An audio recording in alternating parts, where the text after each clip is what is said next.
오늘은 특별하게 부름받은 영적 엘리트라는 제목으로 말씀을 나누고자 합니다. 한번 따라해 보세요. 특별하게 부름받은 영적 엘리트. 미국 사회를 움직이는 리더를 가장 많이 배출한 대학교가 어디인 줄 아세요? 하버드 대학교? 아니면 예일 대학교? 아닙니다.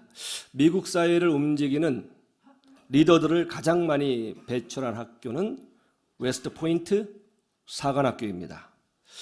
웨스트 포인트 사관학교는 미국 엘리트 장교를 양성하는 사관학교이지만 미국을 대표하는 명문대이면서 동시에 현재 지금까지 미국 역사 가운데 미국의 지도자를 가장 많이 배출한 명문 사학이기도 합니다. 웨스트 포인트 사관학교는 특별히 규율이 센 학교로 유명합니다. 여러분, 미국 청년들이 얼마나 자유분방해요. 그런데 웨스트 포인트 사관학교는 상상을 초월하는 통제와 엄격한 규율이 있습니다. 먼저 웨스트 포인트 생도들은 절대로 결혼할 수 없습니다. 그리고 학교에서 여자 생도와 데이트를 할 수 없어요. 그리고 새벽 5시에 기상해야 하고요. 기상하자마자 주어진 일을 하고요. 그리고 선배님들의 옷을 세탁해야 합니다. 깨끗한 제복을 항상 입고 다녀야 합니다. 자신의 전공 과목, 물리, 생물, 화학, 기계공학, 전자공학 등등의 자기 전공 과목에서 탁월한 학업 성적을 보여주어야 합니다. 날마다 3시간씩 운동을 해야 하고요. 공동체 생활에서 절대적인 헌신을 보여주어야 합니다. 그리고 거짓말이 발각되는 즉시 퇴교입니다. 도덕적으로 윤리적으로 일반인과 완전히 다른 모습을 보여주어야 합니다. 그 외 숨막힐 것 같은 규율들이 굉장히 많이 있어요. 자유분방하게 살았던 미국 청년들이 이 학교에 지원할까? 이 학교에 가서 잘 적응할 수 있을까? 여러분 어떻게 생각하세요? 지원을 많이 합니다. 그리고 줄을 서서 지원해요. 그리고 미국 청년들이 이렇게 말을 합니다. 세계 엘리트, 미국의 리더가 되기 위해서는 당연하게 강력한 규율 훈련을 받아야 한다고 생각합니다. 규율이 엄격할수록 강할수록 좋은 학교입니다. 오늘 말씀도 마찬가지라고 봅니다. 오늘 말씀에 보면 이렇게 되어 있죠. 너희가 어떻게 마땅히 해야 할지, 어떻게 도덕과 윤리를 지키며 살아야 할지를 내가 이미 너희에게 가르쳤다. 그 명령을 가르쳤다. 그것을 지켜야 한다라고 말씀하고 있어요. 특별히 믿음의 사람들은 거룩하게 살아야 하고요. 오늘 이어서 나오는 말씀에 따라 세욕을 쫓지 말아야 하고 성적으로 타락하지 말라고 경고합니다. 그러면서 또 뭐라고 말씀하고 있죠? 믿음의 형제를 비방하거나 해하지 말라고 명령합니다. 만약 같이 신앙생활하는 믿음의 형제를 해하거나 뒤에서 그를 비방하는 자는 하나님께서 직접 나서서 징계하시겠다고 무섭게 경고하고 있습니다. 왜 이렇게 하나님께서 강력하게 경고하시는 걸까요? 어떤 분은 이렇게 말해요. 목사님 당연하죠. 도덕적으로 윤리적으로 당연한 이야기 아닙니까? 성적으로 타락하면 안 되잖아요. 그거 나쁜 거잖아요. 그러니까 당연히 지켜야 되죠. 그리고 같이 신앙생활하는 사람 뒤에서 욕하고 비방하는 거 나쁜 거잖아요. 당연히 하지 말아야 되는 것이죠. 그렇기 때문에 하나님께서 하지 말라고 명령하신 것 아닙니까?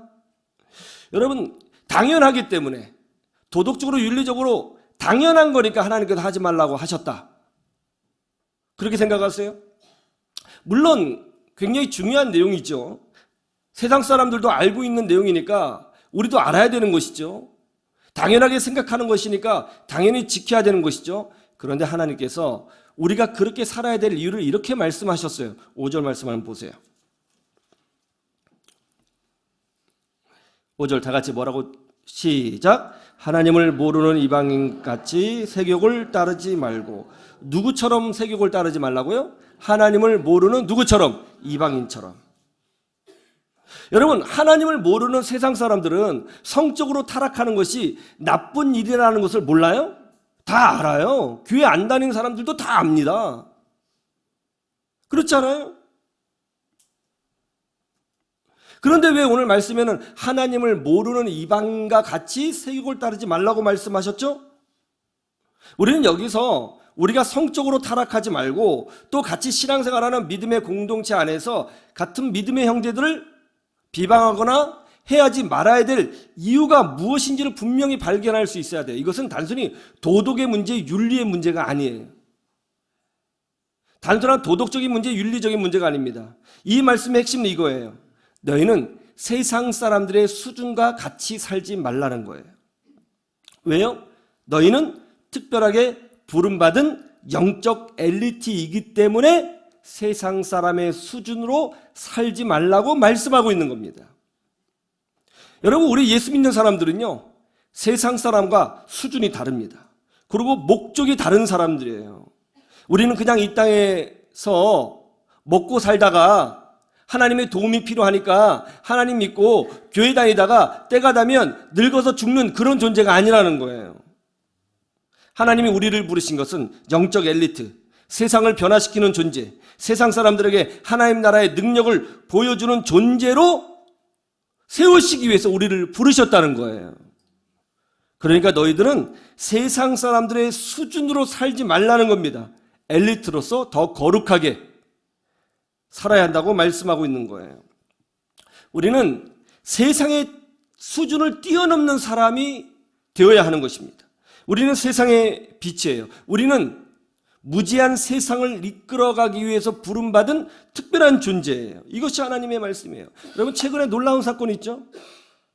노르웨이 공주가 미국의 한 흑인하고 결혼하기로 한 거예요.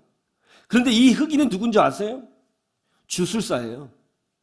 자신을 죽었다고 부활한 사람이라고 주장합니다.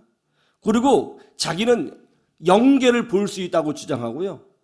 또 자기의 영적인 능력으로 사람들의 어떤 질병도 다 치유할 수 있다고 주장하고요. 하여튼 뭐 이상한 소리 하는 사람이에요. 유튜브에서. 들어보면 말 같지도 않아요. 그런데 이런 흑인하고 노르웨이 공주가 결혼을 하겠다는 거예요. 이 노르웨이 공주도 특별하긴 해요. 자기는 천사와 대화한대요. 동물과 대화할 수 있답니다. 네? 잘 생각해 보세요. 이 노르웨이 공주는요, 공주잖아요.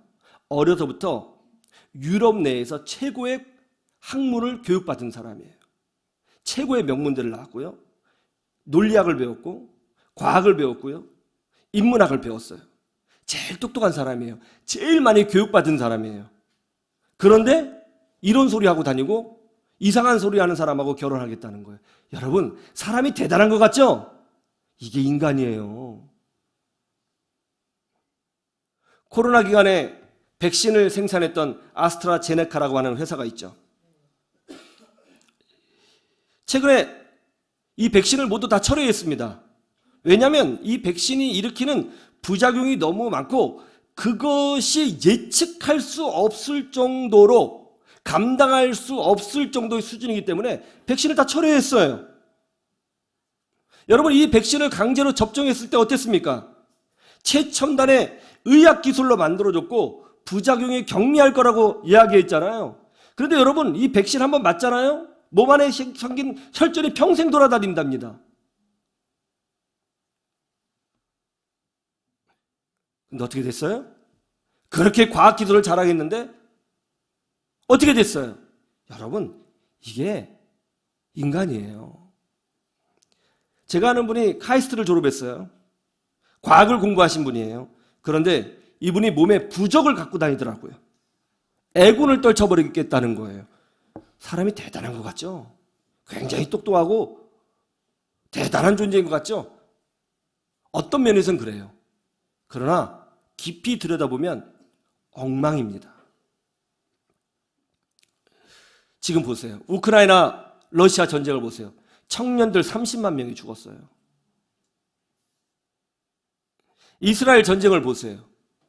쓸데없는 자존심으로 싸우고 있는 것을 보세요. 미사일을 날리고 있어요. 핵 발사 버튼을 누르겠다고 협박하고 있습니다. 미얀마를 가보세요. 난리가 아니에요. 여러분, 세상의 정치를 보세요. 제일 공부 많이 한 사람들이 정치하는 거 아니에요? 그 사람들이 하는 행동을 보세요. 이것이 지금 우리가 보고 있는 세상의 수준입니다. 그런데 말이죠, 영적인 문제로 더 들어가면 정말 한심할 정도로 무지한 거예요. 특별히 하나님을 아는 지식에 있어서는 완전히 깡통인 거예요. 그래서 하나님이 우리를 부르신 겁니다. 이 무지한 세상을, 영적으로 어둠 속에 있는 이 세상을 깨우고 참된 생명의 진리로 이끌라고 우리를 특별히 하나님 나라의 사관학교로 불러주신 거예요. 직장 생활을 많이 하신 분들이나 초신자분들이 가끔 이런 이야기를 많이 합니다. 회사에서는 이런 일을 하는데 교회에서도 이렇게 하면 좋겠어요. 직장에서는 이런 제도가 있는데 교회에서도 이런 제도가 있으면 좋겠어요. 학교에서는 이렇게 하는데 교회에서도 이렇게 하면 좋겠어요. 물론 그 제도가 참 좋을 수 있어요. 그러나 말이죠, 우리는 세상에서 아무리 좋은 제도를 행한다고 해서 그것을 무조건 따라가면 안 되는 거예요. 왜 교회가 세상의 제도를 따라갑니까? 교회는 세상의 제도를 따라가는 것이 아니라 하나님의 말씀을 따라가야 되는 거예요. 그래서 우리는 세상의 제도를 볼 때 먼저 이것이 과연 성경적으로 옳은지 말씀을 통해서 검증해야 됩니다. 우리 눈에 아무리 좋아도 성경과 반대될 수 있잖아요. 또한 우리는 그 제도보다 훨씬 더 좋은 제도를 성경에서 발견해낼 수 있는지 연구하고 하나님의 뜻에 맞는 제도로 세상을 바꿔야 되는 거예요. 그것이 우리의 할 일인 것입니다. 우리는 세상에 끌려가는 자가 아니라 세상을 이끄는 영적 리더인 것입니다. 엘리트로 부름받은 것입니다. 여러분은요, 세상을 뛰어넘는 존재로 부름받은 거예요. 그냥 교회 다니는 존재가 아니에요. 그냥 예수 믿고 천국 가는 그런 존재가 아니에요. 하나님이 여러분을 세우신 것은 이 세상의 빛으로 세우신 것입니다. 그렇기 때문에 보다 더 고급스럽고 보다 더 수준 있고 보다 더 영적으로 깊은 능력을 가지고 있는 믿음의 사람이 되어야 될 줄로 믿습니다. 그래서 우리는 이렇게 생각해야 됩니다. 첫 번째 이겁니다. 따라해 보세요. 나는 세상의 빛이다. 마태복음 5장 14절에 보면 예수님께서 우리를 향해서 이렇게 말씀하셨죠. 너희는 세상의 빛이라. 여러분, 빛은 뭡니까? 어둠을 몰아내는 능력이잖아요. 여러분, 세상은 어둠이에요. 그래서 자기 스스로의 힘으로 구원의 길을 찾지 못해요. 아무리 노력을 하고 아무리 수양을 하고 아무리 공부를 해도 인간은 자기 수준으로는 절대로 구원의 길을 찾지 못해요. 왜냐하면 어둠 속에 있기 때문에 그런 거예요. 한국 불교계에서 상당히 유명한 승려 한 분이 계셨죠. 아마 대한민국 사람이라면 이름만 대면 이분을 다 알 거예요. 이분은 평생 불자로서 수련을 많이 하신 분이십니다. 그래서 모든 불자들이 이분을 존경하고 이분처럼 되려고 노력했어요. 지금도 이분이 쓴 책을 가지고 강의를 합니다. 그런데 이분이 돌아가실 때 이런 유언을 했어요. 잘 들으세요. 무슨 유언을 했냐면 이렇게 유언했어요. 내가 인생을 잘못 선택했다. 나는 지옥에 간다. 내 죄는 산보다 높고 바다보다 깊은데 내 일을 어찌 감당하랴. 내가 80년 동안 포기한 것은 다 헛것이로다. 우리는 구원이 없다. 죄값을 해결할 자가 없기 때문이다. 하고 죽었어요. 그렇습니다. 세상은 80년을 수련해도 구원의 길을 찾지 못하는 거예요. 하나님의 은혜가 아니면 절대로 구원받을 수가 없어요. 인간은요, 영적인 부분에는 철저히 무지합니다. 완전히 무지해요. 그래서 하나님이 여러분들을 세우신 거예요. 이 어둠 속에 있는 저 사람들에게 구원의 빛을 보여주라고, 영적인 등대가 되라고, 깜깜해서 어디로 갈지 모르는 사람들에게 빛을 비춰주라고, 진리의 빛을 비춰주라고 하나님이 여러분을 세우시는 거예요. 여러분은 교회 다니는 사람이 아니라 하나님 나라의 영적 엘리트예요.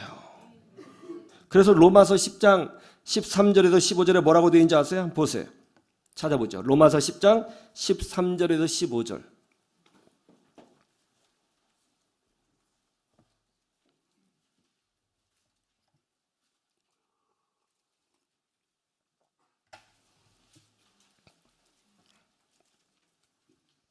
로마서 10장 13절에서 15절. 한번 다 같이 보세요. 시작. 누구든지 주의 이름을 부르는 자는 구원을 받으리라. 그런즉 그들이 믿지 아니한 이를 어찌 부르리요? 듣지도 못한 이를 어찌 믿으리요?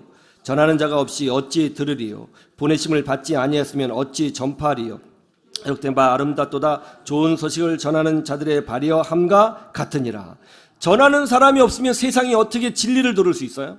전하는 사람이 없으면 어떻게 세상에 예수님을 알 수 있습니까? 전하는 사람이 없으면 어떻게 세상에 구원받을 수 있어요? 누군가 전하는 사람이 있어야 되는 거예요. 빛을 비춰주는 사람이 있어야 되는 거예요. 이 세상의 어둠 속에 있다는 걸 알려주는 사람이 있어야 되는 거예요. 그 사람이 누구예요? 여러분이에요. 그래서 하나님이 여러분을 부르신 거예요. 세상을 빛으로 끌어내기 위해서, 세상을 저주에서 축복으로 끌어내기 위해서 하나님이 우리를 부르신 거예요. 전당포에서 일하던 청년이 있었어요. 오직 물건을 전당 잡고 돈 받는 것이 목적인 인생이었습니다. 그런데 그때 감리교회에 다니는 사촌 형이 전도하기 시작했어요. 야, 이 세상이 전부가 아니야. 천국이 있어. 그런데 천국은 오직 예수님을 믿을 때만 갈 수 있는 거야. 돈이 전부가 아니라고. 그러나 당장 돈이 급했던 이 청년에게는 그런 이야기는 허황된 소리요, 헛된 소리처럼 들렸습니다. 무시했어요. 그러나 사촌형은 날마다 와서 전도했습니다. 그런데 그때 아버지가 중병으로 돌아가시게 된 거예요. 그런데 아버지께서 죽으시면서 아유, 내가 잘못 살았어. 나 지옥 가면 어떡하지? 나 지옥 가면 어떡하지? 하면서 벌벌벌 떠시는 거예요. 그렇게 강인했던 아버지가, 그렇게 강했던 아버지가 떠는 모습을 보고 충격을 받은 거예요. 죽음 앞에서 그렇게 두려워하는 아버지의 모습. 그러다가 참 감사하게도 아버지가 하나님의 부름을 받기 바로 직전에 예수님을 영접하고 세례받고 천국 갔어요. 은혜를 받은 거죠. 그 모습을 보고 이 청년이 예수님을 영접했습니다. 그리고 이제 전당포 일을 그만두고 거리에 다니면서 복음을 전하기 시작했어요. 여러분, 정말 천국과 지옥이 있습니다. 죽을 때 여러분 어떤 모습으로 죽기를 원하십니까? 죽음을 이겨낼 수 있는 사람은 없습니다. 여러분, 예수님 믿으세요. 복음을 전하기 시작했어요. 그러다가 가난한 사람들을 찾아가서 일도 도와주고 또 자기가 일을 해갖고 먹을 것을 구해다가 가난한 사람들에게 주면서 복음을 전했어요. 이 청년이 누군지 아세요? 구세군을 창설한 윌리엄 부스입니다. 여러분, 구세군 아시죠? 구세군. 성탄절 되면 명동이나 주요 도시 번화가에서 딸랑딸랑 종을 치면서 모금을 하는 구세군. 이 구세군이 여기서부터 시작된 거예요. 그래서 우리는 이 전도로 시작된 구세군 덕분에 지금도 많은 사람을 도와줄 수 있고, 이 전도로 시작된 구세군 때문에 성탄절날 그리스도의 은혜를 더 많이 누릴 수 있게 된 거예요. 이렇게 한 영혼을 살리고 세상을 변화시키려고 하나님이 여러분 각각 사람을 부르신 것입니다. 그래서 우리는 특별한 존재라는 것을 믿으시기를 주님의 이름으로 축원합니다. 두 번째, 우리가 기억해야 될 것이 있어요. 나는 특별한 영적 엘리트라는 거예요. 한번 따라해 보세요. 나는 특별한 영적 엘리트다. 자, 우리는 영적으로 어둠 속에 있는 세상 사람들에게 빛을 비추어 주는 사람이라고 그랬죠. 그런데 거기서 끝나지 않아요. 하나님은 우리가 이 세상을 더 나은 세상으로 만들어가는 리더로 부르셨다는 것을 잊지 마셔야 되는 것입니다. 이집트 왕이 꿈을 꾸었죠? 그 꿈이 뭐였어요? 7년 대풍년과 뒤이어서 올 7년 대흉년이었어요. 그 당시 이집트는요, 피라미드를 건축할 수 있는 엄청난 과학기술을 가진 문명 최고의 힘을 가진 그런 나라였습니다. 철학과 물리학과 화학과 수학이 발달된 그런 나라였어요. 건축학이 발달된 나라였습니다. 그런데 그런 문명을 가지고 있었지만 앞으로 다가올 재앙을 어떻게 방비해야 하는지 알지 못했어요. 그때 하나님께서 노예 출신이었던 요셉을 들어 쓰셨습니다. 이 노예 출신이었던 요셉이 어떻게 했습니까? 이 문제를 알려주고 문제를 해결할 방법을 알려줘요. 어떻게 풍년 때에 얼마만큼의 곡식을 저장해야 되는지, 그리고 어떻게 국가 경제 시스템을 바꿔야 되는지, 어떻게 하면 국가의 운영 방식을 새롭게 바꿀 수 있는지에 대해서 경제와 경영과 운영과 그리고 여러 가지 나라를 경영하는 데 있어서 필요한 지식들을 노예 출신이었던 요셉이 이집트 황제에게 알려줘요. 이집트 황제가 깜짝 놀랐죠. 그래서 어떻게 합니까? 네가 다 해봐라 하면서 모든 정권을 요셉에게 준 것 아니에요? 여러분, 이게 바로 기독교예요. 이게 바로 기독교입니다. 기독교는 세상의 제도를 따라가는 게 아니에요. 하나님의 지혜로 세상을 바꾸는 자들이에요. 세계인들이 부러워하는 한국의 제도 중에 하나가 의료보험 제도잖아요. 그렇죠? 예전에 오바마 대통령도 한국의 의료보험 제도를 칭송한 적이 있습니다. 그러면 세계인이 부러워하는 의료보험 제도는 어떻게 시작된 것일까요? 우리나라 한국의 의료보험 제도는 어떻게 시작됐을까요? 폐렴에 걸린 한 청년이 있었습니다. 돈이 없어서 치료를 받지 못했어요. 집에만 누워 있었습니다. 죽어가고 있었던 것이죠. 이 안타까운 소식이 장기려 박사님에게 들렸습니다. 장기려 박사님이 그 청년의 집에 가보니까 냄새가 너무 나는 거예요. 너무 지저분해요. 그 청년이 힘을 쓰지 못하고 누워만 있습니다. 그래서 그 청년을 들쳐업고 병원에 와서 무료로 치료해 줬어요. 당시 부산은 6.25 전쟁 이후 피난민들이 많이 살고 있었습니다. 그들 대부분은 가난했어요.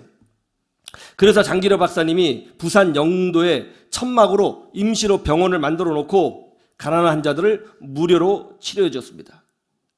그리고 이 병원의 이름을 복음병원이라고 명칭했어요. 치료를 해주면서 예수님을 전하는 거예요. 그런데 개인적으로 무료로 해주는 것은 한계가 있었습니다. 그리고 많은 사람들이 어떻게 공짜로 치료를 받을 수 있냐면서 아파도 병원에 오지 않는 사람들이 많아졌어요. 이 문제를 어떻게 해결해야 될까? 장기려 박사님이 기도하면서 고민했습니다. 그러다가 미국 텍사스 주에서 발생한 청십자 운동을 알게 되었습니다. 여러분, 미국 텍사스 주는 기독교 나라잖아요.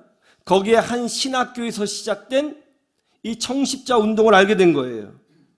아, 이 제도를 우리가 도입하면 좋겠다 싶어가지고 장기려 박사님이 그 미국 신학교에서 시작된 청십자 운동을 부산의 지역에 실시하기 시작했습니다. 돈을 조금씩 한 푼 두 푼 적립을 하면 그 조합에 가입된 사람들에게 의료비에 40%를 할인해주고 30%는 조합에서 내주고 본인 부담은 30% 하는 제도를 만든 거예요. 그래서 이 청십자 제도를 시작했는데 처음엔 1000명, 나중엔 10,000명, 나중엔 10만 명, 20만 명 늘어나기 시작했어요. 그리고 이것이 소문이 나니까 원주에서 시작을 했고 거제도에서 시작을 했고 전주에서 시작하게 되었습니다. 이렇게 이제 청십자 의료보험 제도가 시작되고 있을 그때에 국가에서 의료보험 제도에 대해서 고민하게 되었습니다. 우리나라도 의료보험 제도를 실시해야 되는데 어떻게 할까?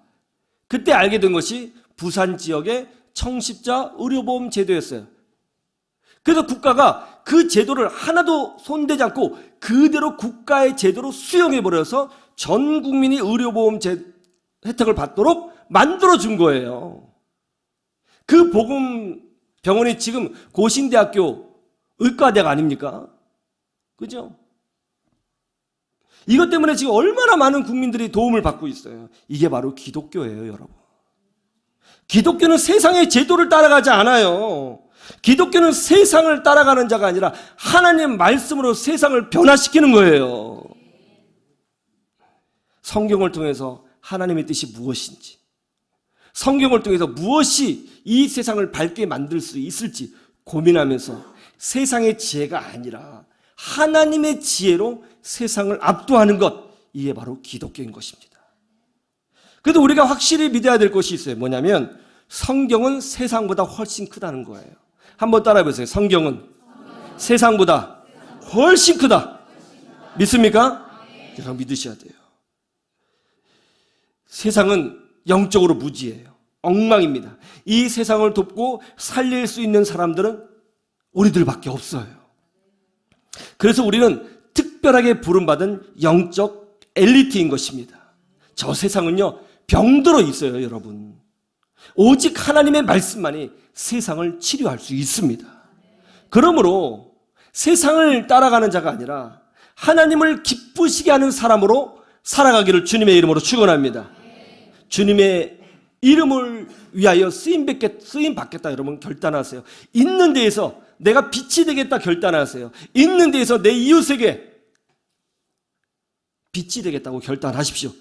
그러면 하나님께서 여러분을 들어 쓰시기 위하여 물질도 주시고 건강도 주시고 능력도 부어 주실 것입니다.